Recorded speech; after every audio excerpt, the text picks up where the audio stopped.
hoy para otra clase de Derecho Penal 2. Ya estamos sobre la recta final del curso y estamos concluyendo con la teoría del delito. La teoría de la prueba, pues ustedes la trabajaron y pues ustedes conocieron. Siempre si nos da tiempo, vamos a tratar de hablar un poco de la teoría de la prueba. ¿Qué es el delito? ¿Se recuerdan que eso fue lo que habíamos visto en la última clase? Hoy me instalaron un pizarrón acá. No sé si lo miran. Si ven lo que estoy escribiendo. Sí, licenciado. Sí, se ve. Estas se van a grabar y les van a quedar a ustedes como notas del curso para que puedan desenvolverse en el examen posteriormente. Habíamos dicho que delito es, se están conectando todavía, es la acción típica, antijurídica, culpable y punible. ¿Estamos claros? Bueno, entonces, ¿se recuerdan de los 5 dedos de la mano? Acción típica, antijurídica, culpable y punible. Para hacer un repaso y retroalimentar lo que habíamos visto anteriormente, vamos a hablar de la acción. La acción tiene elementos positivos y elementos negativos. Está bien fácil. Los elementos positivos son el conocimiento. Perdón, vamos a usar otra diapositiva. Aquí vamos a trabajar la acción. La acción, entonces, se compone de elementos positivos y elementos negativos. ¿Cuáles son los dos positivos? Los elementos positivos son el conocimiento, la manifestación externa y que sea una persona, ser humano. ¿Por qué? Porque leyes penales fueron creadas para los seres humanos. Cuando hablamos de conocimiento es cuando decimos que la persona sabe lo que va a realizar. Sabe que la conducta está prohibida. Recuerden lo que vimos en el tema del artículo 5 de la Constitución, que toda persona puede hacer lo que quiera, lo que tenga la gana de hacer, siempre y cuando no haga o realice comportamientos prohibidos. ¿Y dónde están por excelencia las conductas prohibidas? En el Código Penal. Bueno, el siguiente elemento es la voluntad. La voluntad es prácticamente el acto propio. El acto propio. Los movimientos físicos que realiza la persona. Estamos hablando no mentales. Allá arriba en el conocimiento son todo lo que piensa, pero aquí abajo la voluntad es todo lo que la persona realiza. Cualquier movimiento. Escribir en una computadora tratando de estafar a la gente vía cibernética. Está moviendo los dedos, está haciendo algo. Jalar el gatillo de un arma de fuego.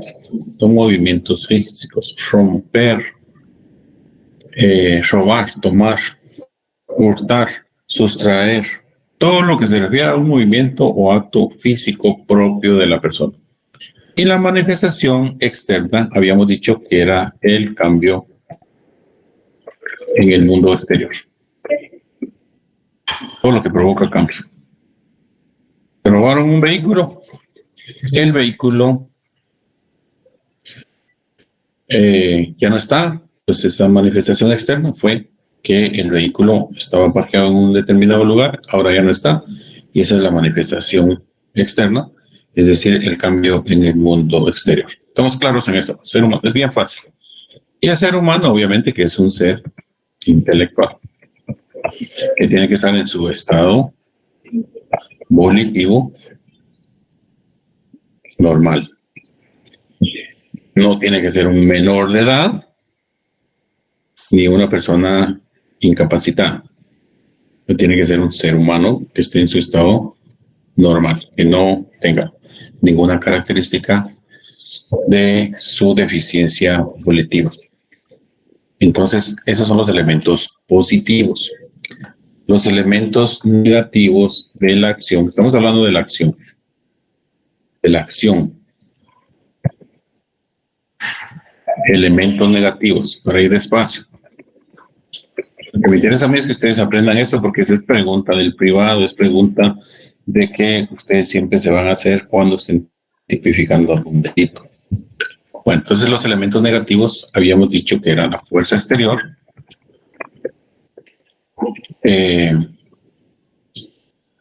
la fuerza exterior. ¿A quién se recuerda quién es, qué era el otro? Los movimientos reflejos. ¿Y el otro? ¿A ver quién se recuerda? Y el sonambulismo. Falta de voluntad. La voluntad está en los elementos, no hay que confundirlo, en los elementos positivos. Aquí estamos en los elementos negativos. Entonces aquí hay acción. Quiere decir que, pero no hay conocimiento y no hay voluntad. ¿Estamos bien con eso? Es un repaso que estamos haciendo porque ya lo habíamos visto. Bueno. Sí, licenciado, yo tengo apuntado también lo que apuntado la fuerza de voluntad, la fuerza de existir, la falta de conocimiento, los movimientos reflejos. Okay. ¿Cuánto había dado usted? Sí. Por favor, el de la voluntad si no está. La falta de voluntad y la falta de conocimiento. Okay. Eso es. Dice, hay acción. Definitivamente hay acción. No hay conocimiento y no hay voluntad. En los elementos negativos, la fuerza exterior es algo que lo empuja, lo domina o trata de excluir la acción, el conocimiento, lo que usted haya pensado y la voluntad. Y los movimientos reflejos son cuando aquellas reacciones inmediatas que tiene la persona en cuanto a cualquier situación que se le presente y que reacciona violenta o rápidamente o cualquier situación. Ok. Estamos con los elementos negativos de la acción y salimos de la acción. Empezamos con la tipicidad. La tipicidad, tenemos que apreciar lo que dice el tipo. Por eso es que cuando hablamos del tipo, estamos hablando de la figura delictiva, descriptiva. Todavía no entramos a la sancionativa. Entonces, el tipo que se encuentra en el Código Penal es el que está escrito. Y el tipo que vamos a configurar es el que está en los hechos reales. Esto se reviste de una relación de causalidad que regula el artículo 10 del Código Penal. Esta relación de causalidad es la que encaja lo que ocurrió con lo que está escrito en el título. Es esta relación de causalidad. Entonces, los elementos de causalidad están los positivos, elementos positivos o elementos objetivos. Y tenemos también los elementos negativos o elementos subjetivos. Regularmente se les llama elementos subjetivos. Este es en cuanto a la tipicidad. El engranaje que existe entre lo que ocurrió Aquí vamos a hacer algo. Vamos a ver cómo lo hacemos aquí. Esto que ocurrió aquí se concatena con esto. ¿Ya? ¿Quieren? Le ponemos una flecha mejor. Esto se concatena con esto. Los hechos reales, para irlos entendiendo, se concatena con esto. Con lo que está escrito en el Código Penal. Esta relación de causalidad es lo que hace la unión de lo que ocurrió allá en la calle, lo que yo les decía, con lo que está escrito. Si no está escrito, esos hechos no se concatenan, o sea, no realizan esa relación de causalidad y que no coordina absolutamente nada con lo que está escrito. Entonces, estos hechos, si encajan concretamente, coherentemente, son elementos positivos o elementos objetivos. ¿Por qué se le llaman elementos objetivos? Porque lo que ocurrió en la calle lo traemos a colación con nuestro Código Penal y si encaja, tenemos esa tipicidad. Lo que estamos haciendo ahí es tipificar todas las características y circunstancias. Ya en la otra clase pusimos algunos ejemplos. Y los elementos negativos o elementos subjetivos son aquellos que dependen de una condición, pero esto está determinado en los hechos. Es decir,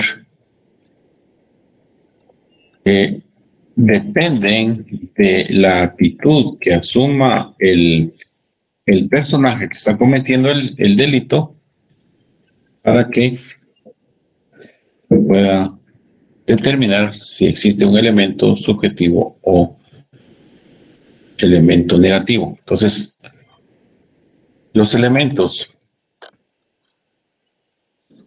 subjetivos son el dolo, la culpa. Habíamos hablado de un dolo directo,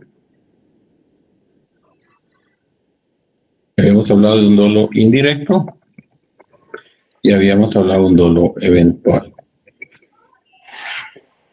El dolo es directo cuando los hechos, estamos hablando de los hechos, aquí estamos hablando de hechos, no de lo que está escrito en el código, si me entienden, ¿verdad? Estamos hablando de los hechos. Y la culpa se determina por medio de la imprudencia, negligencia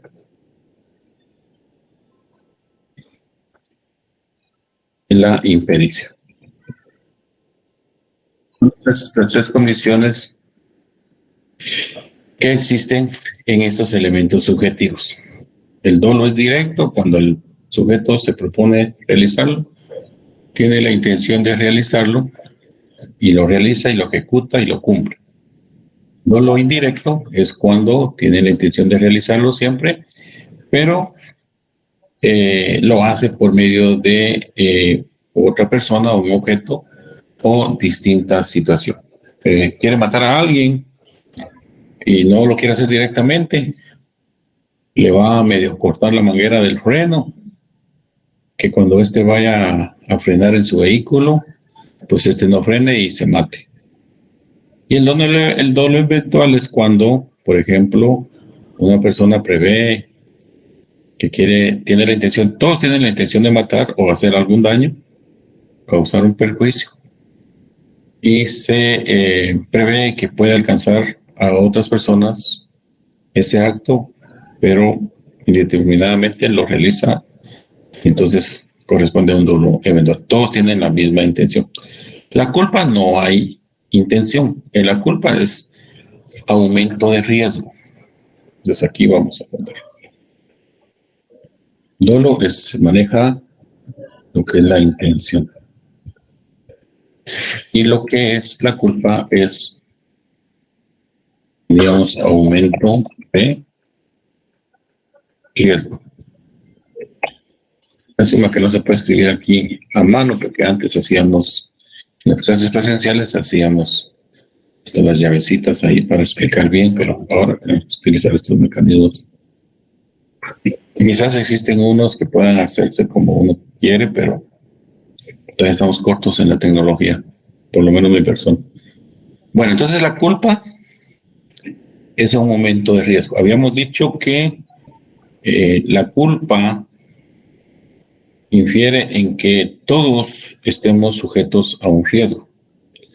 Todos estemos en cualquier momento de nuestra vida actuando en el marco de un riesgo.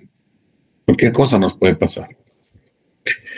Pero nosotros podemos aumentar ese riesgo, sin conocimiento ni voluntad, pero podemos aumentar ese riesgo por imprudencia. ¿Y qué es la imprudencia? La imprudencia es aquella ocasión en la cual nosotros rebasamos ese riesgo, aumentamos ese riesgo.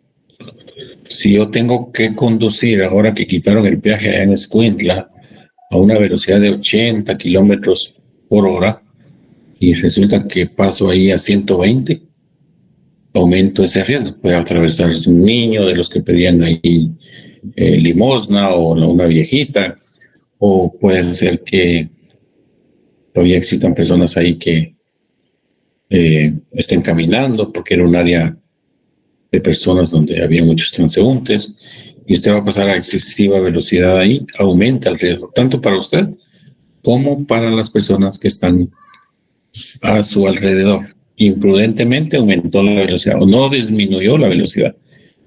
Cuando usted va a pasar por un hospital o va a pasar por una escuela, tanto sea en moto o en vehículo, tiene que disminuir su velocidad. Si usted mira señales de que hay túmulos, obviamente estos envían un mensaje indicando de que tienen que reducir su velocidad. Regularmente la culpa se asocia mucho con hechos de tránsito, pero también hay otra clase de culpas, por ejemplo la de los médicos, la de los policías, hay culpas de cualquier persona, dejar conectada la plancha por negligencia y la plancha provocó un incendio. Entonces, ese aumento de riesgo va en las tres, tanto en la imprudencia, negligencia como en la impericia. ¿Qué es la negligencia? La negligencia es el aumento de riesgo mediante acciones u omisiones lícitas, en las cuales se falte a prever alguna situación de la vida.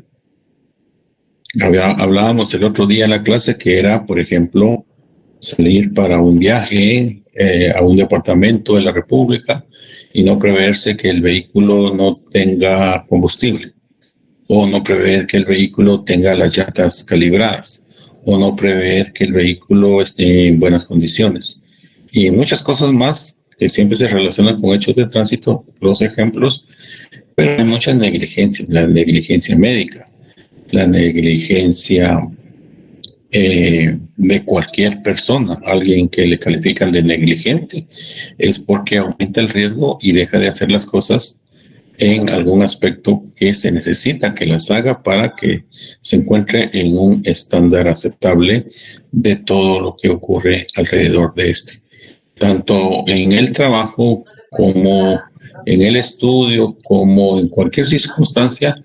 Dejar de hacer cosas porque no se prevén, porque el intelecto de la persona no prevé eso, es que como no lo hice, como no lo pensé, eso incurre en cierta negligencia. O yo no lo sabía. Y la impericia es una aparente,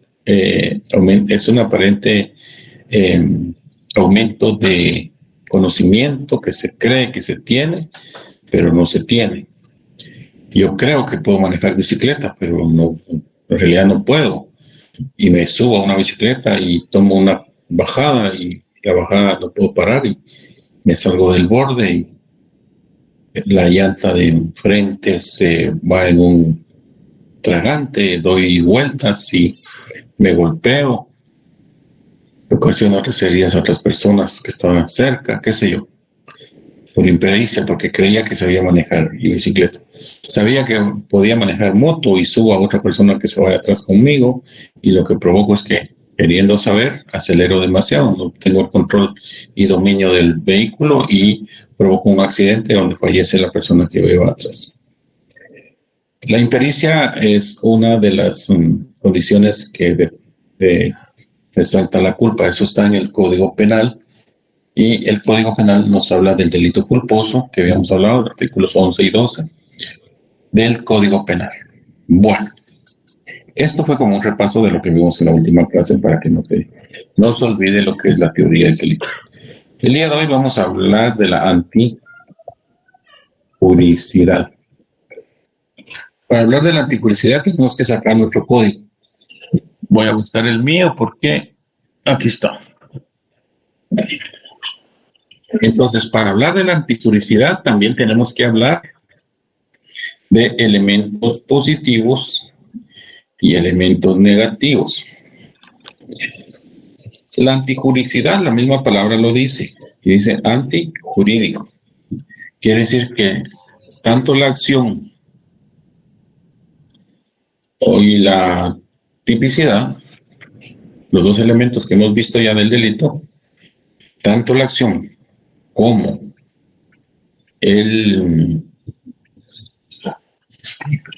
la tipicidad resultan que son antijurídicas.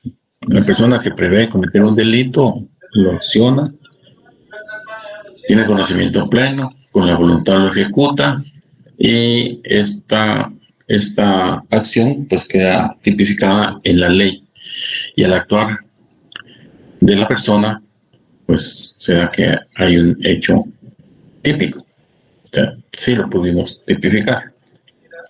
Entonces entendemos que esta acción típica, obviamente, como principio general, es antijurídica. Principio general, antijuridicidad. Está ante lo jurídico, ante el derecho, en contra del derecho. Pero dentro de la antijuridicidad encontramos una permisiva, es una actitud que la misma ley prevé dentro de la teoría del delito, y identificamos los elementos positivos y también los elementos negativos. ¿Ya? Estos elementos positivos, pues efectivamente son los antijurídicos. Antijurídicos, los que están en contra de la ley. Violar las normas jurídicas prohibidas, definitivamente, es antijurídico. Y entonces eso permite que establezcamos el complemento de la acción típica antijurídica, porque obviamente está en contra de lo que está en el orden jurídico guatemalteco, en el orden jurídico penal. Entonces, el elemento positivo de la antijuridicidad es que definitivamente está en contra de la legislación, en este caso el derecho penal, en contra de las normas que ha establecido el Estado, que son prohibidas. Normas jurídicas prohibidas. Están reguladas en el Código Penal. Prohibidas. Se recuerdan que eso es lo prohibido. Pero tenemos una permisión, que sabemos que hay una acción que fue típica, porque se pudo correlacionar con los tipos penales que están descritos y que es antijurídica, pero tenemos una excepción. Y esta excepción es la que trata los elementos negativos. Y a esa excepción les vamos a llamar las causas de justificación. Entonces ahí quiero que me lleven ustedes al Código Penal. Las causas de justificación que están descritas en el artículo 24 del Código Penal. Por eso quiero que necesito que ustedes tengan su Código Penal a la mano. Serían son las causas de justificación, ¿verdad, licenciado? Las causas de justificación. Esos son los elementos negativos de la... Vamos a poner aquí abreviado porque me tira esto. Disculpe, Código Penal. Bueno. En las causas de justificación encontramos entonces como elemento negativo de la antijuridicidad lo que dice el Estado. Todo esto es antijurídico, es típico, deriva de una acción, pero no va a ser antijurídico si existe una causa de justificación que exime la responsabilidad, aunque haya cometido la acción, aunque haya sido tipificado como tal en el Código Penal, vamos a encontrar las causas de justificación y en primer lugar vamos a encontrar la legítima defensa. Esta legítima defensa se valora en dos proporciones. Cuando yo cometo una acción que resulta siendo típica, que es antijurídica, pero lo hago en legítima defensa, en defensa propia. Bueno, con los ejemplos se aprende. Todos hemos oído, es que yo lo hice en legítima defensa. Excelente, pero ¿cómo vamos a demostrar que efectivamente lo hicimos? La acción fue típica y antijurídica, pero yo estaba en mi casa. Y cuando yo estaba en mi casa escuché, eso ya lo habíamos hablado antes, escuché que se subieron dos individuos en la pared, se saltaron la pared, entraron a la casa, abrieron la puerta, yo estaba adentro, saqué una pistola y en defensa de mi persona y en defensa de mi familia yo les tuve que disparar adentro de mi casa. Y resulta que a consecuencia de los disparos, estas dos personas fallecieron adentro de mi casa. Si fue afuera de su casa es otra historia. Pero si fue adentro de su casa, usted está actuando con una legítima defensa privilegiada. Entonces, ahí se tomaría en cuenta, licenciado, perdón que lo interrumpa, pero si no me pierdo, la de que fuera dentro de la propiedad. Exactamente, es lo que estamos diciendo. Es la legítima defensa privilegiada. Entonces, aquí tenemos 1.1, para ir entendiendo, defensa privilegiada.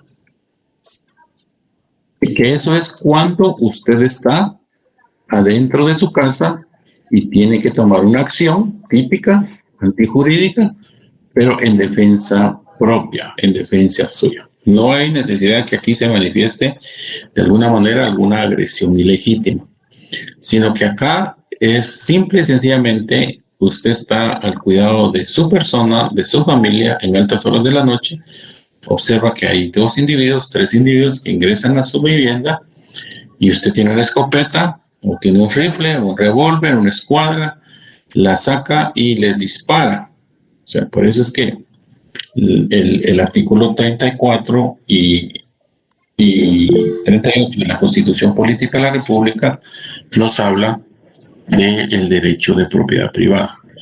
El derecho de propiedad privada es sagrado. Nadie puede entrar a su casa si usted no lo autoriza. Nadie puede entrar a su casa en las formas como puede ser de saltarse a una casa. Si usted le toca la puerta y usted observa, conoce a la persona, el hecho de decirle pase adelante, en ese momento usted le está otorgando la autorización para que ingrese, para que penetre a su vivienda. Pero la Constitución Política de la República, en el artículo 39, nos define lo que es la propiedad privada y nos habla, pues aquí nos imaginamos de todos los bienes, pero también hay bienes inmuebles en los cuales usted protege su propiedad privada. Entonces, esta propiedad privada está garantizada por el Estado. La propiedad privada es un derecho inherente a la persona humana. Inherente quiere decir que inmerso dentro de la persona humana. Si alguien entra a su casa sin ninguna autorización, sin que usted se lo permita, llega una orden de allanamiento a su casa, ya voy a generar alguna discusión aquí. Llega una orden de allanamiento a su casa y le dicen, mire, traemos una orden de allanamiento, somos del Ministerio Público y vamos a entrar. Usted tiene que verificar que la dirección de la orden judicial que se tiene coincida con la dirección de su casa. Si no coincide con la dirección de su casa, pues estas personas no pueden entrar, porque la orden no establece la dirección. Entonces, pero si usted les dice, bueno, está bien, pasen adelante, ustedes qué es lo que quieren, quieren saber si yo tengo armas, tengo droga, tengo dinero, qué sé yo, entren y se convencen por sí mismos y usted les da la autorización y se las tiene que dar por escrito con pleno conocimiento y voluntad, sin necesidad de ninguna presión. Entonces, pero si usted no les da la autorización, ingresan a su casa, están violando ese derecho de propiedad privada. Y el Estado, en el artículo 41 de la Constitución, establece esa protección. Por causa de actividad o delito político, no puede limitarse el derecho de propiedad en ninguna forma, en forma alguna. Se prohíbe la confiscación de bienes y la imposición de multas confiscatorias. Las multas en ningún caso podrán exceder del valor del impuesto omitido, en un dado caso sea por algún impuesto. Pero la Constitución le protege su propiedad privada. Entonces, si entra una persona sin su autorización y este no responde y lleva consigo, de alguna manera, algunos objetos que pudieran causar algún peligro adicional a su familia, usted puede actuar y esas acciones típicas antijurídicas resulta una eximente a la responsabilidad penal. Si ustedes leen los libros de derecho penal y estudian lo que es las causas de justificación, esto lo que provoca es que no tiene responsabilidad penal.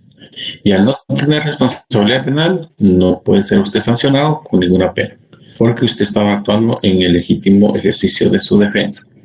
Por aparte está la otra defensa material, la legítima defensa material, que es efectivamente la que se da, hablemos de que nos ubicamos en la calle.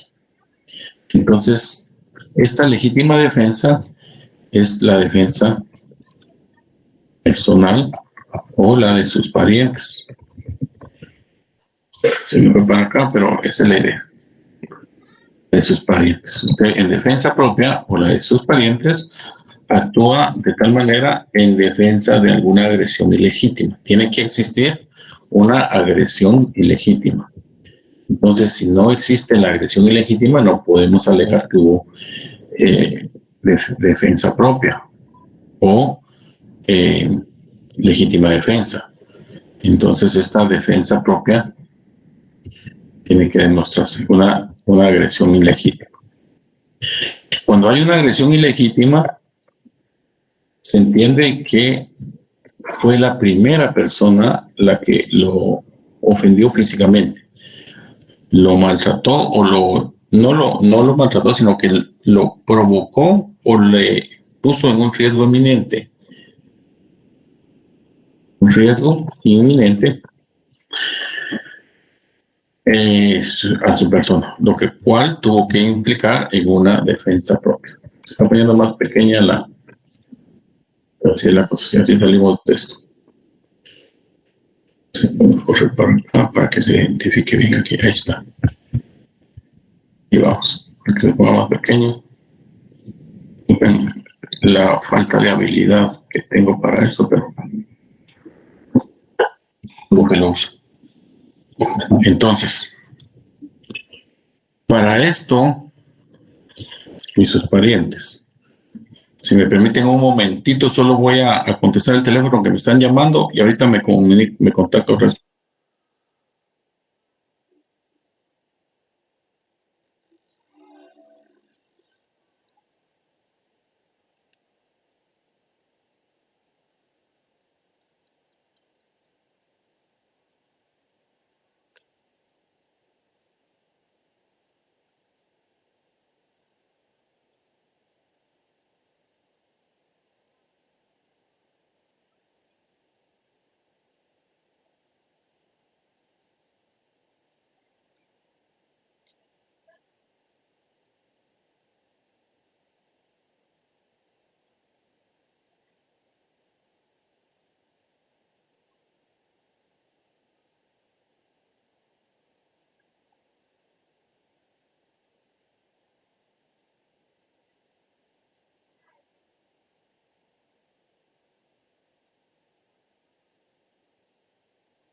¿Estamos? Sí, gracias. Ok. Entonces, esta defensa, la legítima defensa, en la ley nos habla de que quien obra en defensa de su persona, bienes o derechos, o defensa de la persona, bienes o derechos de otra, siempre que concurran las circunstancias siguientes. Esta legítima defensa, esta defensa que hablamos, no la privilegiada, porque la privilegiada ya sabemos que es la defensa que ocurre en el seno de su propiedad privada. Pero esta otra defensa que hablamos es la defensa material, la defensa natural, que nos habla de la defensa de la persona misma, su defensa propia, lo que apuntamos aquí abajo. Obviamente en defensa de sus bienes también. Si alguien pretende robarle un vehículo, puede actuar en su defensa y evitar que se lo roben. Y en defensa de otra persona, especialmente de alguien que tenga de alguna manera algún parentesco, pero también puede actuar en defensa. Si están viendo que en algún momento están agrediendo a una dama, una persona puede intervenir y actuar en defensa de esta persona, de otra persona. La ley lo permite, cometer un acto típico antijurídico en razón de ello. Y siempre que concurran estas circunstancias, ¿cuáles son las circunstancias? Que debe haber una agresión ilegítima. Tiene que haber una necesidad racional del medio empleado para impedirla o repelerla. Aquí estamos hablando de los instrumentos. Esta ponderación de el recurso, el medio empleado, o sea, si yo estoy utilizando un cuchillo y para agredir a una persona y la otra persona desenfunda un arma, hay una desproporción del medio empleado. Por así decirles, si alguien pues lo están agarrando con un arma de fuego y él responde con otra arma de fuego en su legítima defensa, pues es aceptable esta necesidad racional para impedirla o repelerla. Pero si hay una desproporción en cuanto a los medios empleados, me quieren pegar con un palo, o el arma era de juguete y yo saqué un arma de verdad y le disparé. O sea, ahí hay una necesidad racional aparentemente, pero sujeta a una evaluación de que si el medio empleado era sí, pero que era de noche, yo no sabía, y yo miraba que todas esas circunstancias ayudan a atender esa racionalidad. Entonces, aquí sería necesidad racional del medio empleo para poderla impedir o repelerla. La misma ley nos da los conceptos. La otra legítima defensa que hay en estas circunstancias es siempre la defensa propia, es que no hay defensa si no hay provocación. Entonces acá es la falta de provocación. Si no hay una provocación,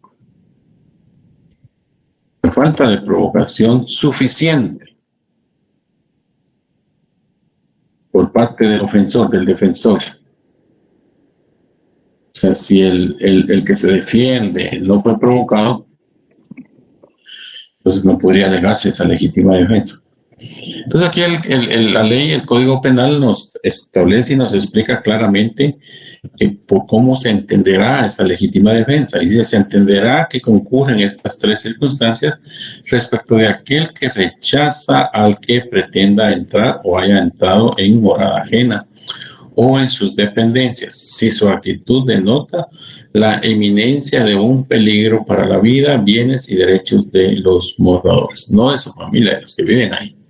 O sea, hablamos entonces en este último ejemplo del artículo 24, inciso C, es que nos da a conocer esa legítima defensa privilegiada que yo les hablaba en el numeral 1.1 y la defensa personal que le hablaba en el 1.2, que sería el punto 2, para ir entendiendo. Entonces, este requisito que establece el inciso C del artículo 24, pues obviamente es necesario cuando se trata de la defensa de los parientes dentro de los grados de ley y de su cónyuge, el concubinario o de los padres o hijos adoptivos, siempre que el defensor no haya tomado parte en la provocación. Entonces, nos pone ciertas condiciones para que se dé esa exclusión de responsabilidad. Que son, entonces, puedo decir que la legítima defensa tenemos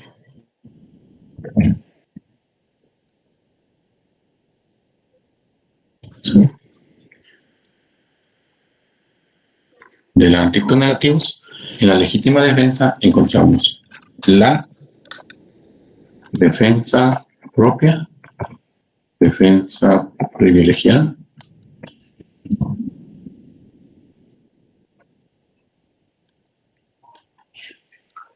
defensa de los bienes o defensa de otras personas.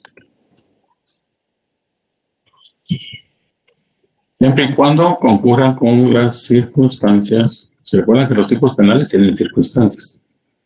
Estas circunstancias tienen que ser definitivamente una agresión ilegítima, la necesidad del medio empleado,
Ok. si lo traigo a colación, el tema del medio empleado, hay una relación de conversación entre sí con el sujeto que efectivamente, pero él hace o manifiesta o dice algo que provoca, él no puede alegar una legítima defensa si es que en algún momento él termina agrediéndolo, porque hubo una provocación. Si hay alguien que declara, es que fíjese que yo los vi discutiendo, y como estaban discutiendo, esa discusión llegó a un nivel más alto, se acaloraron ambos y se insultaron ambos, se dijeron malas palabras ambos, y entonces ambos ahí se están provocando. Es susceptible de reaccionar físicamente en cualquier momento, y las acciones que realicen físicamente no pueden considerarse como legítima defensa porque había existido una discusión previa, y esa discusión previa anula la legítima defensa. Cualquier persona que diga en un juicio, fíjese que yo los vi discutiendo antes de que él lo matara, si eso se escucha en una declaración, el juez lo que va a hacer es, entonces aquí no hay legítima defensa, aunque el abogado esté peleando la legítima defensa porque la otra persona está fallecida. Él lo mató porque estaba en su defensa. Pero si alguien... ya hubo una previa provocación. Exactamente. Y ustedes saben que los elementos de prueba pues resultan de las declaraciones de los testigos que observaron cómo fue lo que realmente ocurrió. Entonces, esa legítima defensa no se puede alegar si no tenemos esa falta de provocación. Por eso la ley habla en estas circunstancias la falta de provocación suficiente por parte del defensor. O sea, que el que mató no puede decir que si él lo provocó, no puede decir legítima defensa. Pero si no hay provocación y solo lo agredieron, una agresión ilegítima, entonces sí puede alegar una una legítima defensa. Ahora, ¿cómo se defendió? Porque lo iban a asaltar y sacó un arma de fuego y lo mató. Alguien que entra a robar a un autobús y pone el cuchillo en el cuello a las personas y viene antes de que llegue le dispara, podría alegar legítima defensa. ¿Podrían decirme ustedes si podría alegar legítima defensa? No. Pues no. Es que en realidad no sería ahí como una legítima defensa, licenciado, pensaría yo, porque si, ejemplo, el asaltante subió al autobús, puso un cuchillo y tal vez el piloto, se podría decir, lo mató, ahí sí sería legítima defensa. Pero a él no habían llegado todavía, o sea, la agresión tiene que ser ilegítima, Ajá. suficiente hacia él, si a él, en su defensa, él se defiende sin haber ocasionado ninguna provocación, porque ¿qué culpa tenía él de que se subieran a asaltar el bus? No tenía ninguna culpa, no estaba provocando absolutamente nada. Y lo mató, que eso es lo que muchas veces se confunde en los buses, que el que lo mata, el ciudadano héroe que responde ahí, lo mata, sale corriendo porque tiene miedo que lo vayan a procesar, y efectivamente sí lo procesan, pero tiene que alegar una legítima defensa. Ahí sí aplicaría la legítima defensa, ¿verdad, licenciado? A él si a él le hayan puesto un cuchillo que estaba en defensa de sus bienes, de su teléfono celular, de su billetera, qué sé yo. Entonces puede alegar una legítima defensa. Licenciado. O defensa hacia alguien más, obviamente. Y adelante. Buenas noches, licenciado. No lo miro por el pizarrón que estoy usando, entonces no sé quién me levanta la mano. A ver, digan. Licenciado, buenas noches. O sea, por ejemplo, el ejemplo que usted estaba dando de un bus. O sea, yo voy como pasajera y veo que empiezan a saltar el bus y Sí. me llevo un arma. Y digo, bueno, a los de enfrente los empezaron a asaltar, yo saco el arma y disparo y mato al ladrón. No podría alegar legítima defensa porque No, no porque- me estaba agrediendo a mí en ese momento. Porque no lo estaba agrediendo a usted. Ok. Sí. Ah, Ese es ya. el- Muchísimas Ni a- Pero si llegó con usted y le dijo, dame tu cuchillo, dame tu celular o dame, y él lo que hizo fue desenfundar un arma y le disparó y lo mató, pues ahí puede alegar una legítima defensa, porque estaba en defensa de su persona y de sus bienes. ¿Cuál es la amenaza inminente de una persona que roba? Que si no entrega las cosas, pues mata a la persona que no quiere entregar las cosas. El tema de la extorsión. Si no paga la extorsión, pues lo matan. Pues ese es el mensaje que envía una persona que tiene en la mano un arma de fuego.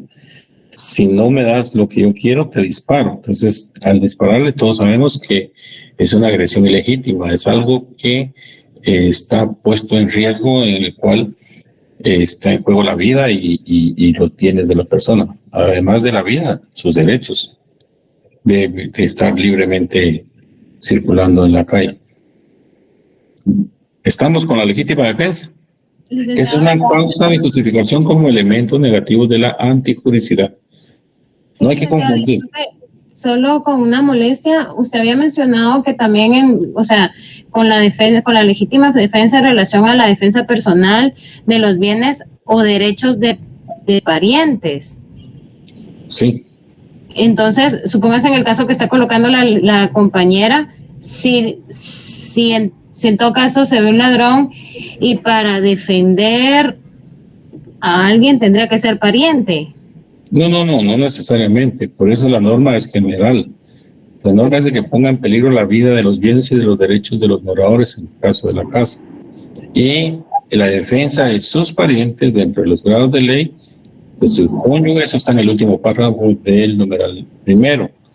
Concubinario, sus padres, sus hijos adoptivos, siempre que el defensor no haya tomado parte en la provocación. Aquí el requisito es provocación.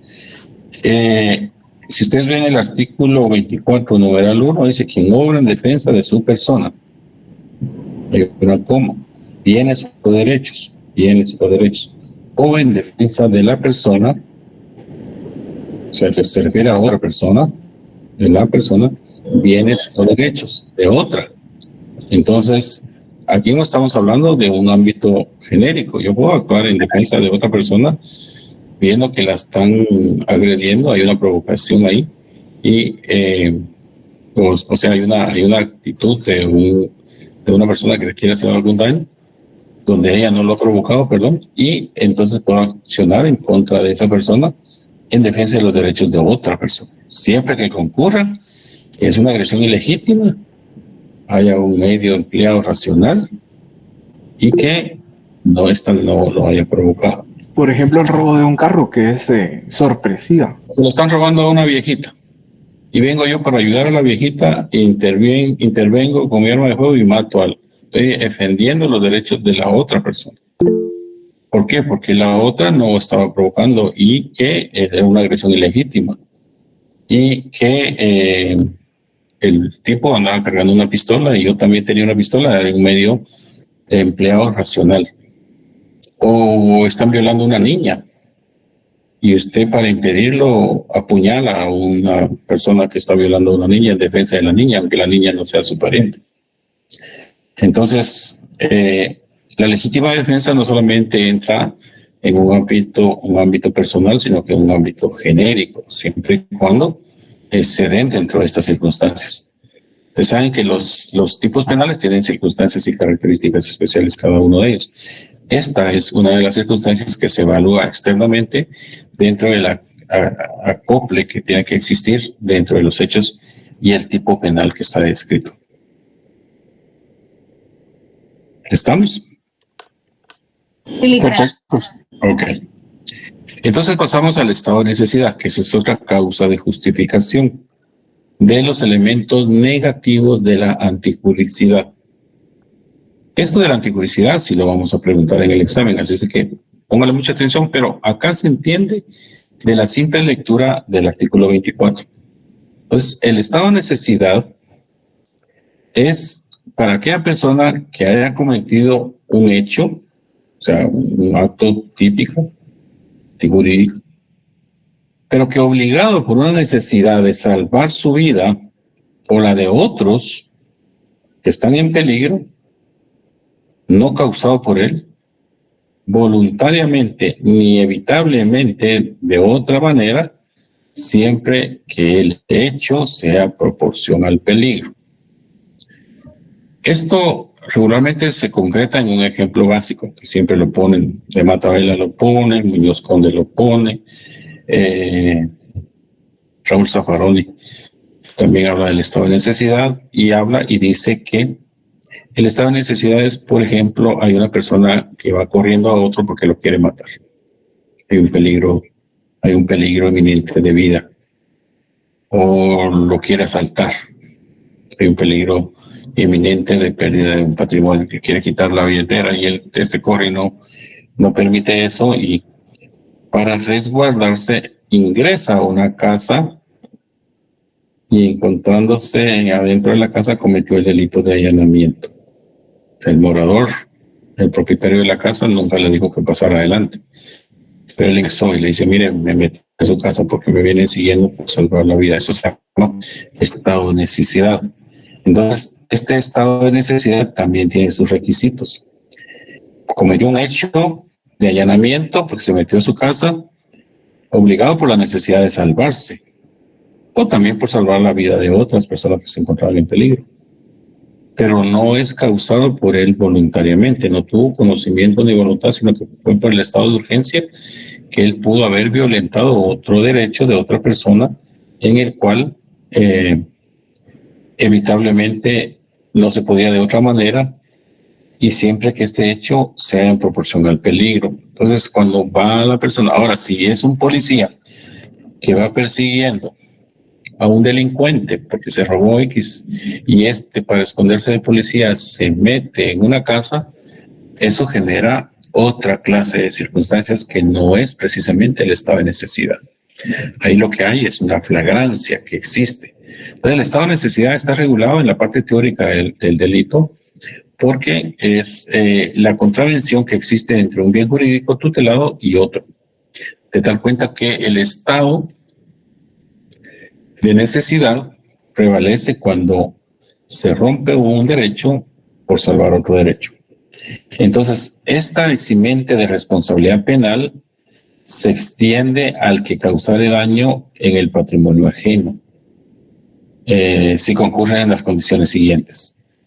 Tiene que demostrarse la realidad del mal que se trate de evitar, que el mal sea mayor que el que se cause para evitarlo y que no haya otro medio practicable a menos perjudicial para impedirlo. Así, igual que la legítima defensa, el estado de necesidad pone condiciones para que se dé este derecho, esta exclusión de responsabilidad.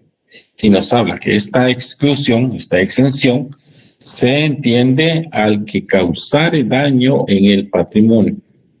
Entonces, obviamente, acá, pues, resulta de que tomó un carro del vecino porque lo querían matar y para irse más rápido de su agresor, se llevó el carro y el vecino pudo haber dicho, pues, este me robó el carro, ¿y por qué? Sin autorización se lo llevó. Entonces, se extiende al que causare el daño en el patrimonio ajeno, si concurren las condiciones siguientes. Obviamente que todo eso sea real, que sea verdadero. Que lo que se trate es de evitar pues una agresión, un mal que se causa. Hay muchas personas que están amenazadas de muerte y están descansando en su casa y los agresores o los amenazantes llegan a buscarlos. Cuando se dan cuenta, estas personas lo que hacen es que se saltan por la lámina o se van por otro lado y afectan el patrimonio de otras viviendas y viviendo. Hay un estado de necesidad ahí que se podría evidenciar claramente. Básicamente eso es lo que se da en la realidad en Guatemala ante los tribunales de justicia. Y que no haya otro medio practicable o menos perjudicial para impedirlo. No existía otro medio. No había otra salida más que violentar otro derecho de otra persona o de otro patrimonio. Pero no se puede alegar el estado de necesidad quien tenga el deber de afrontar el peligro o sacrificarse. Por ejemplo, el policía. El policía no puede salir huyendo y meterse en una casa porque hay una manifestación y le quieren pagar. No puede alegar un estado de necesidad porque él tiene la obligación de reprender esa manifestación. Sí, pero que eran muchos y en razón de él solo, él no podía contra todos, sí, pero no puede alegar porque la ley dice que él tiene que afrontar el peligro o sacrificarse. Imagínense cómo es de cruel la ley en el sentido de que tiene que afrontar el peligro, tiene que afrontar este sacrificio que debe ser de repeler los derechos de las otras personas. Entonces, este estado de necesidad es una causa de justificación que exime la responsabilidad penal. Es decir, que no obstante es antijurídico, pero siendo antijurídico, si existen estas circunstancias de violentar otro derecho, no se le puede aplicar una pena, no se le puede aplicar una sanción porque hay un eximente que se llama estado de necesidad. Entonces, esto implica que hay un hecho obligado para salvarse. Eso es como decir el precepto importante. O salvar los derechos todos. Leyendo a cualquier persona. Todos. Pero esta eximente, esta es extensiva. Y esta extensión se va a que en primer lugar tiene que ser real. En segundo lugar, el mal sea mayor al que se cause de evitarlo.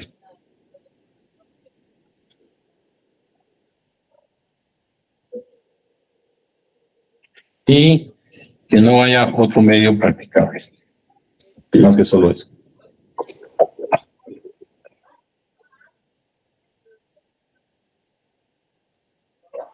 Lo que estoy anotando es lo que voy a preguntar en el examen. No puede alegar estado de necesidad.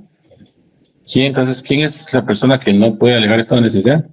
¿Quién es la persona que no puede alegar el estado de necesidad? Cuando tiene cuando tiene el deber legal.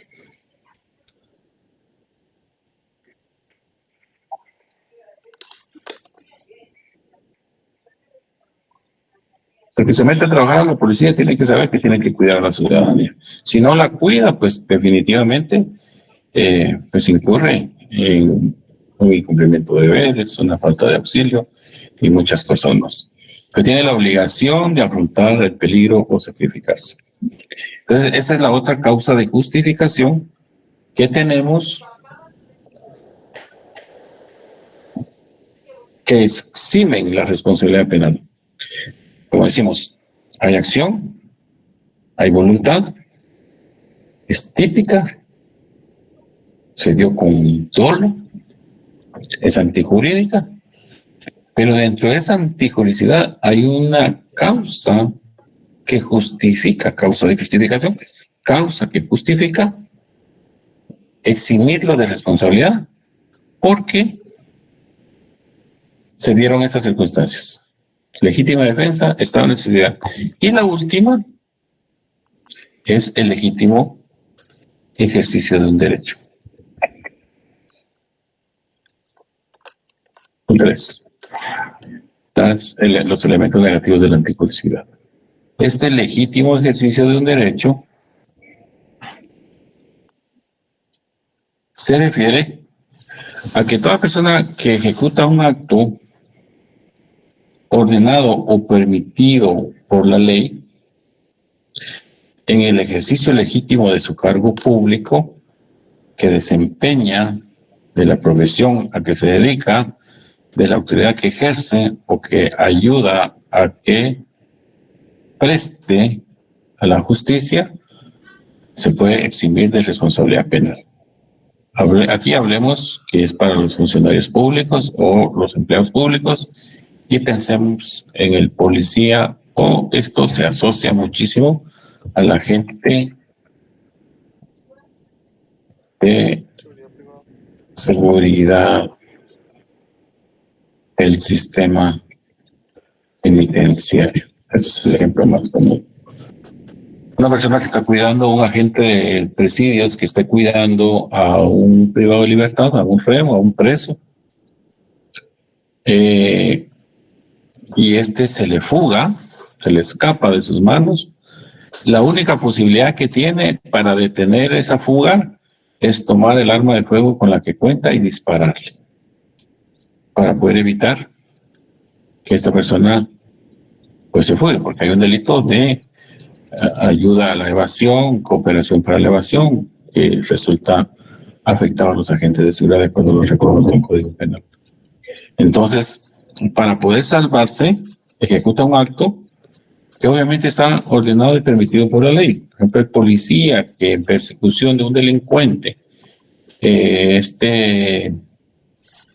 detiene en el vehículo y el vehículo no para y se promueve una persecución de vehículos entre los policías y los delincuentes disparan y los policías disparan, pero dentro de esos disparos hay un delincuente que fallece, pues el policía estaba en el legítimo ejercicio de un derecho, o sea, un acto ordenado y permitido por la ley, en el ejercicio legítimo de su cargo. Eso lo puede hacer un policía, no lo puede hacer un particular. Es que fíjese que yo lo iba siguiendo con mi pistola, pero ¿quién soy yo? Yo no soy un policía, o sea, yo no tengo ese deber, ese cargo, ese ejercicio legítimo del cargo que me podía facultar para poderle disparar a un delincuente. No lo puedo hacer si yo no soy policía. El guardia de presidios del sistema penitenciario que se le fugó la persona, no puede ver a otra persona y le dispara para poder evitarlo. No, ahí no entra eso, sino que únicamente es el ejercicio legítimo de un cargo que se desempeña o la profesión que se dedica de la autoridad que ejerce o que ayuda a que preste a la justicia. Hay un funcionario público que es jefe de una dependencia administrativa y observa que hay actos de corrupción. En el legítimo ejercicio de un cargo, pues interpone la denuncia a los que están robando. Entonces él está como funcionario, como una profesión que desempeña, que ejerce sobre los determinados actos que pudieran corresponder a un hecho delictivo.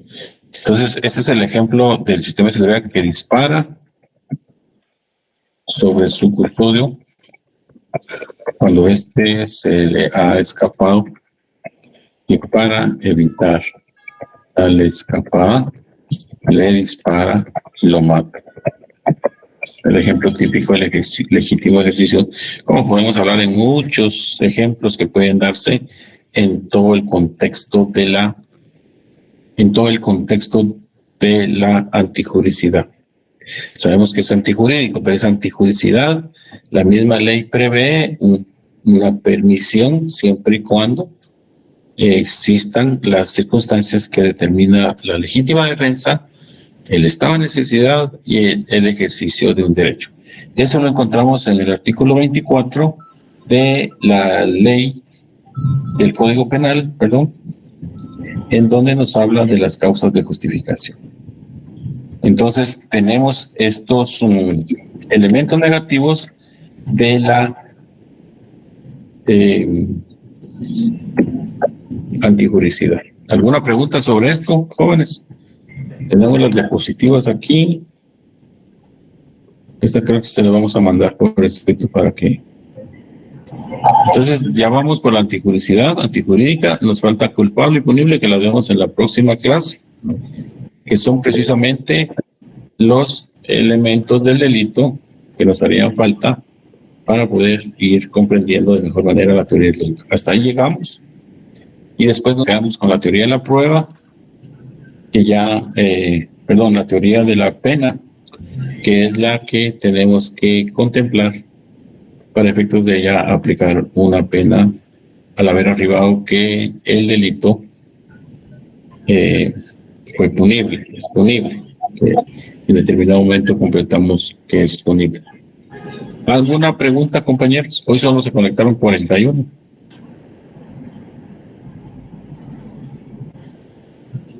Yo tengo una duda, licenciado, tal vez con lo del estado de necesidad que estábamos viendo, siempre el artículo 24, en el que mencionaba de que no puede alegar estado de necesidad quien tenía el deber legal de afrontar el peligro o sacrificarse. Eso principalmente va para todo funcionario, tal vez no funcionario público, sino que funcionario de la ley.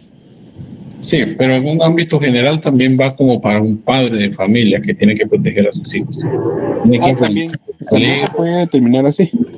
Sí, puede afrontar el peligro y sacrificarse por sus hijos. O sea, él dice, no puede alegar el estado de necesidad quien tenía el deber legal de afrontar el peligro. O sea, algo así puede también determinarse. Tenía ese deber legal de cuidar a los suyos. Sí, es que me quedó duda para ver si solo era inclinado, por ejemplo, a la policía o también se puede inclinar hacia también a alguien que tenga la relación entre un parentesco que deba defender. Usted va a defender siempre a su mamá, va a defender siempre a sus hijos, va a defender, tiene el deber legal de defenderlos y protegerlos. En el caso del estado de necesidad, pues puede meterse a una casa, pues romper un vidrio, usted va en un vehículo, pues entrarse en un portón, romper el portón, tener el deber legal de un estado de necesidad. Implica, pues, la contravención de otro bien, otro derecho de otra persona para poder salvar su derecho o la de los suyos, o la que usted tiene obligación de hacer. Pero dice, no puede alegar este estado de necesidad quien tenía el deber. Más que todo va dirigido, la interpretación va dirigido a un funcionario público como es la policía, que tiene que afrontar el deber. Pero también puede quedar en que usted tenía que defender a sus hijos, tenía que defender a su mamá, tenía que defender a su papá. Y en ese sentido también puede, de alguna manera, es decir, afrontar el deber de afrontarlo. Tener la obligación moral, por decirlo de esa manera, ¿no? Así es. Okay. Gracias. Y en cuanto a la legítimo ejercicio de un derecho, también que va dirigido a funcionarios, porque la ley habla de un cargo público. Entonces nos ubicamos precisamente en lo que es un deber de un funcionario público, al servicio de una institución, al servicio de una dependencia que tiene el deber de actuar en legítimo ejercicio de un derecho, no importando otras circunstancias se presenten. Pero eso es lo único que puede eximir a las personas cuando han cometido actos propios del delito, que son típicos, antijurídicos, que son cometidos con cierto dolo, pero que se extimen de responsabilidad porque se encuentran en estas causas de justificación, en este ámbito de la justificación que se necesita. ¿Alguna otra más? Una consulta. Sí.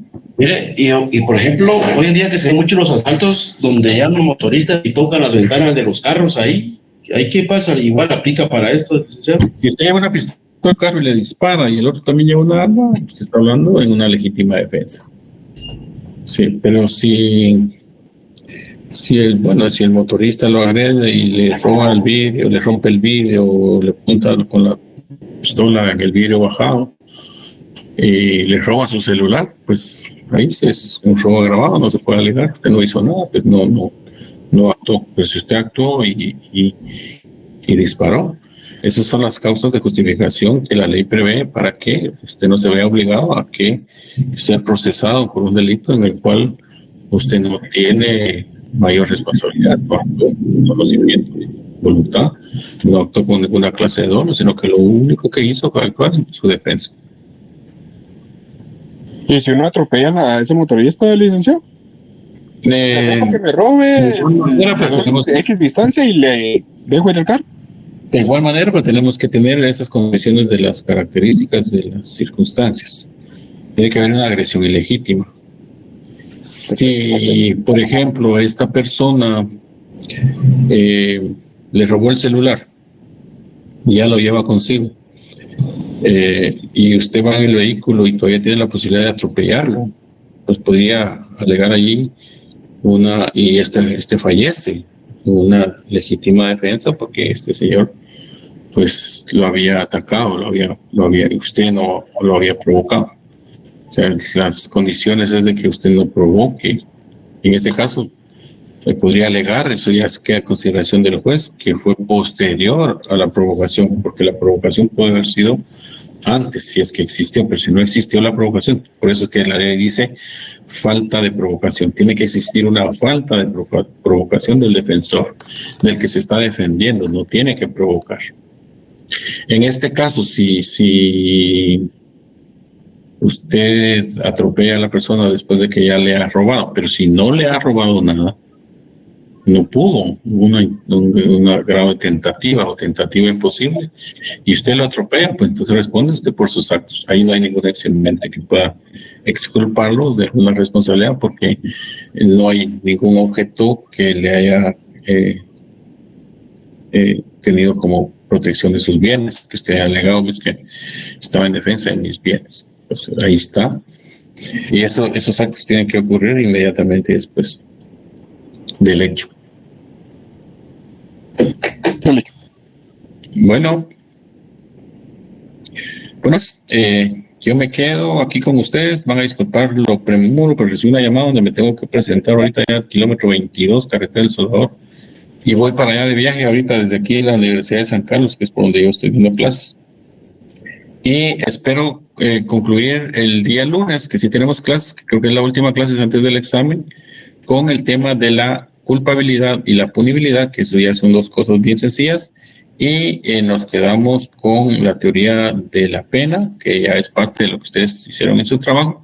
Recuerden que el trabajo se tiene que presentar el día 12, ¿verdad? Ya las notas se subieron, estamos pendientes con los 15 puntos del trabajo. Espero que a todos les haya ido bien en el trabajo, que no hayan inconvenientes con los grupos, que todos hayan trabajado muy bien y que no hayan reportes o reclamos de que alguien no trabajó, sino que todos trabajaron bien para tener esa ponderación de 15 puntos que de alguna manera tienen. Y espero que